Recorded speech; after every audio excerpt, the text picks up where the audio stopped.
So my first question is, do you think that consciousness and beinghood are inextricably linked? And then secondly, so if there was something like a supercomputer that one could house theoretically a perfect brain of a person in it, does that thing then become the same person as the person who was before? So is there a transcendency to beinghood but not to conscience? Okay, so the first question is, well, I would say that the kind of being that these stories are concerned with is absolutely dependent on consciousness. Now, whether or not that means that being as such is dependent on consciousness actually depends on how you define being. Right? So it's always tricky when you ask, if is an example of B? Those are tricky questions because it depends on how you define the two. But for our purposes, the being that we're discussing that's represented in these stories is intrinsically associated with conscious experience. And consciousness is given this constitutive role. It says that the experience that we're talking about would not exist if consciousness did not exist.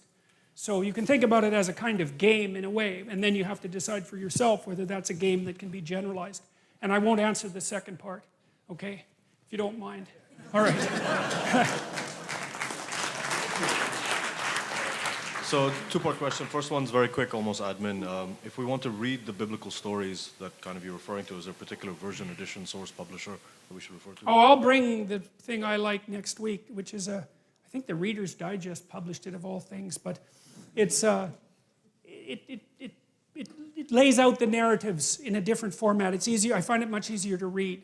So I'll show it to you, and I'll bring it next time and show it to you. And then the main question is, one of the main reasons why I'm interested in so much of your work, and I think many people are as well, is that you kind of leave literalism at the door and you open up another door to a much more deeper meaning. In your interview with Transliminal Media, you mentioned Liz Eibel's book, The Serpent, the Tree, the Serpent and Vision. And you note that we as a species are very good at recognizing camouflage patterns of snakes, particularly in the lower field of vision. And you further note that visual acuity is correlated with that, and that it co-evolved. And you summarize thusly by saying the following, and I'm paraphrasing you. You say, what gives you vision? Snakes do. That's what it says in Genesis. What else gives you vision? Fruit. That's also right. That's why we have color vision. What makes you self-conscious if you're a man? Woman. That's Eve. And so I understand at the elementary level some of the concepts that you have about representations, dreams, abstractions, etc. But kind of raises the question for me, you know, I'm not accusing you of any creationism or literalism. Yeah. You know, what's your point? Why did you make that connection? What's the meaning of the story of Genesis vis-a-vis Liz Eibel's book? No problem. We're gonna, as soon as I get past this first Genesis 1, we're gonna hit that hard. So. Well, partly. And are you at all suggesting that one foreshadowed, you know, the discovery, the scientific discovery? Yes, I'm suggesting that it foreshadowed it. And I think they're the same thing. I mean, Isabel in her books plays with that idea metaphorically, but she never really takes it seriously, which is no problem. I mean, there's only so much you can take seriously, and she did a fine job of what she did. But I'll talk about that a lot, because that's a very complicated issue. I mean, I would say to begin with that the systems that you use to deal with radical uncertainty are the same systems that your primate ancestors evolved to deal with snakes. That's a good start. So, okay? Okay, one more and then we're done. Good morning. I'm an aerospace science engineer and an expert computer programmer, and I have 3 rapid-fire questions, so I'm going to get through them quick.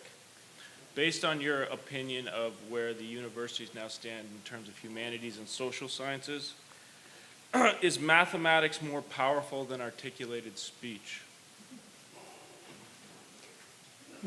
I'm not sure, I'm not exactly sure how the first... Does it make you more powerful to study mathematics and hard science in universities? Oh, well, it depends on what you mean by power, I guess.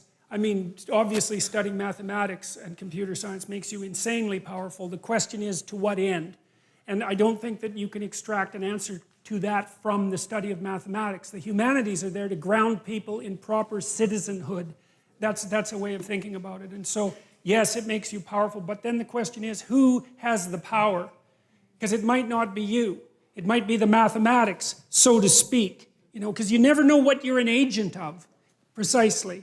And so, yeah, well, look, I've got nothing against computer programmers. I mean, more power to you guys, and mathematicians as well. But mathematics would be a tool, not yes, and it has to be a tool. Right, it has to be a tool of something. And what the humanities were for was to tell people what the tools should be used for. And so the tools themselves are crazily powerful. But that's not necessarily, you know, an untrammeled good. So I have to stop because... One more about art. Okay, quick. You love art. I know you love Okay. art. You want to answer this question. All right? Okay. Okay, you were in this, I guess, one room in a museum in New York where Yeah. you'd seen some original Renaissance artwork masterpieces. Yeah. Like, these are generally accepted as amazing artifacts, okay? Does an original work of art, as opposed to a high-fidelity reproduction, contain the spirit of the artist who created it, and does this account for the disparity in how much you'd have to pay for an original? It does in part. I knew a good portrait artist, and one of the things he pointed out about a great portrait is that it actually contains time. So, you know, because a photograph is one instant, but a portrait is you layered on you, layered on you. So it's got a thickness, you know, and I think you can see that thickness in the original, but it's also a direct manifestation of that creative act of perception. And I don't think you get that. You just can't get the fidelity of the original with the reproduction. But there's more to it than that too, because the painting doesn't end with the frame. You know, like we tend to think of the painting itself as the object, but most objects are densely innervated with historical context. And you can say, well, the historical context isn't the object, but it depends on what you mean by the object. And often people, when they buy a piece of a painting, are buying the historical context, and you just don't get that with the reproduction.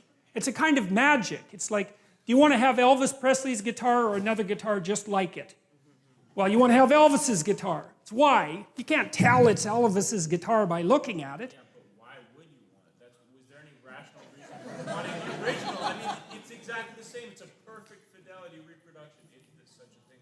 Well, it is at the level of detail, but not at the level of context. That's how it looks to me. Okay, we gotta go. Thank you.